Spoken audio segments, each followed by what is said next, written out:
So I'm just giving you the background to the PDA so that we can be fair to the story. Yeah. Okay. So that was what was happening. Then the 1954 by-election came in Nkrumah. BF Kusi was running for a party called the CP. It was Buzier's party. And support came from Bafo Siakoto, the Ashantinese linguist, to BF Kusi, the candidate. All opposition candidates stepped down for BF Kusi to challenge the CPP. This was a CPP seat. Letters were written between Bedema and Nkrumah, and this is in David Rooney's book. David Rooney has written a book, and Dennis Austin.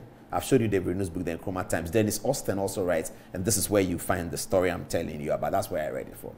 Okay, so Bedema had written letters to Nkrumah, inviting Nkrumah to come to Achimangwa in Ashanti, in the heart of Ashanti, which was one of the Osagyefo's Waterloo in terms of political vote amalgamation. Ashanti was very difficult for him.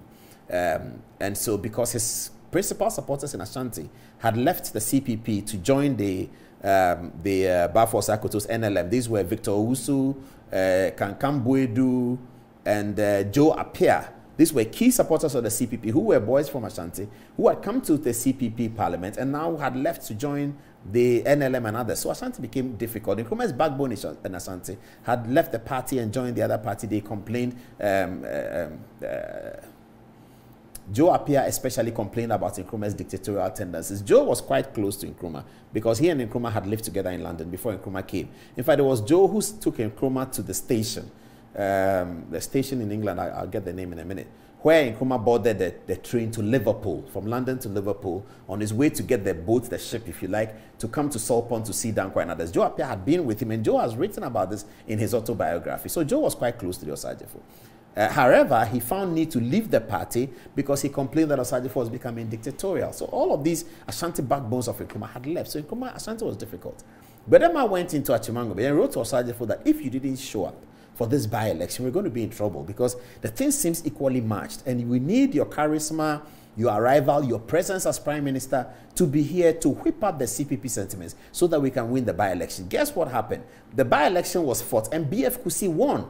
BF Kusi won by a landslide. The opposition candidate won the CPP seat, which was up for by-election because the candidate had died, by a landslide. Nkrumah had been there, Botio had been there, Bedema had been there. That gave the opposition a lot of confidence, believing that they could challenge the CPP for the next election, which was the 1956 election. That's what the opposition believed. 1956 came and Nkrumah defeated the opposition again. However, that they closed the gap a little bit in parliament. It was not a 2/3 for the CPP anymore, but the CPP had a comfortable majority of about 60 to 65% of the votes. Okay, so then when Nkrumah came in as full Prime Minister upon independent Ghana, he was very concerned about his security and all of that. Then came the Kulungugu bombing. He went to Kulungugu in the Upper East region. A bouquet of flowers was presented to him by a young lady, which happens in ceremonial events. It turned out that the bouquet of flowers was a time bomb. So it exploded. Yeah? Seydou Dagati, who was Nkrumah's bodyguard, threw himself into the direction of the bomb and pushed the president, the prime minister, away and took the bomb, and he died. Dagati died for the Osagyefo. Now, right from that moment, Osagyefo became particularly concerned about his security. So he wanted to be proactive, get people into the nooks and crannies, into the homes, the villages, the towns, the drinking bars, and listen to information about people who didn't like Nkrumah or who were potential suspects for planning either an overthrow, a revolution, or a bomb. So it was out of this that Godfrey Bin, the Irish Attorney General, then advised Nkrumah to put up the Preventive Detention Act, an act of parliament that is preventive. It is of a detention nature, but that detention is to prevent you from doing the thing you said you would do at a drinking bar. The thing you told your girlfriend that you would do to Nkrumah, they will catch you and go and put you in. And to preventive, you see, because the principles of the law, as he will tell you, is that the mental element alone is not a crime. So that I said I will kill Nkrumah is not a crime. You can't prosecute me on that. So they were trying to prosecute the mental element. So it is to prevent you from doing what we think that you will be doing against the Osagyefo. That was the Preventive Detention Act. It came in, arrested a lot of people. Then it was amended to make it stronger in 1964. Here is the amendment. The president may order the detention of any person who is a citizen of Ghana if satisfied that the order is necessary to prevent that person from acting in a manner prejudicial to the defense of Ghana, A, B, the relations of Ghana with other countries, or C, the security of the state. So this is the PDA. Yes. What was the effect?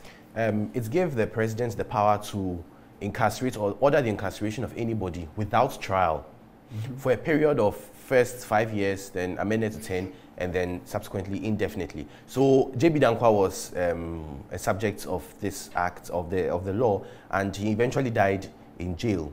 And it's worth of note that before, Geoffrey Bing, as you said, was the one who drafted the law, but before it was signed, it was supposed to be signed by the Governor General, who was supposed to represent the Queen in Ghana.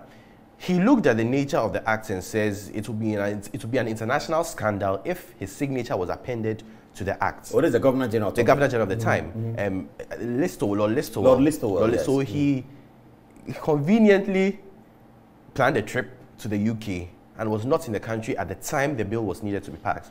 So the law at the time was that if the Governor General is not available, it should go to Parliament for the Speaker to sign in the stead of the Governor General, and that is how the law came into force. So Speaker Quist must have signed this? Yes. He signed that. Okay. But not the Governor General at the time. That's 58. After 58, you don't really... The amendment was that you didn't need the Governor because there was no Governor. Well, this is the original one, but this is the amendment. Yes. Okay. There was no Governor General. In this 1964, Quist may have left the speakership by now. But this time wasn't even necessary to have the speaker. The president could just amend how... So that's a story of the 1960 Constitution. That's a story of the 1960 Constitution. This 1960 Constitution is what brought Kwame Nkrumah into office on the 1st of July, Republic Day 1960, where he took the oath before Parliament, as J.H. Mensah would have us to say, in Parliament, before Parliament, and the oath was administered by the learned Chief Justice. Ghana was a blessed country in 1960. We had a Ghanaian who was qualified to be Chief Justice, not the British. So Kosa had been a judge of the Superior Court in Sierra Leone, in Gambia, in most of British territory. We sing his praises tonight. Sir Kosa, one of the foremost intellectuals of this establishment, a man from Anomabo, who could have been the first president of Ghana, as many of his admirers say. Here is Kosa leading Kwame Nkrumah on the morning of 1st July 1960 to take the presidential oath for the 1960 Constitution.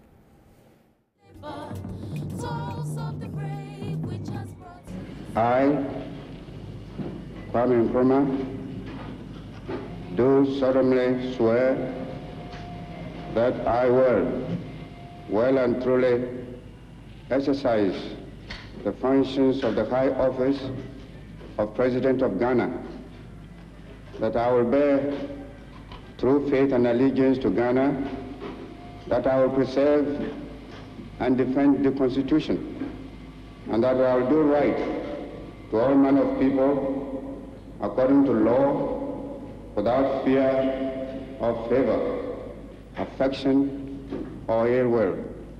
So help me God.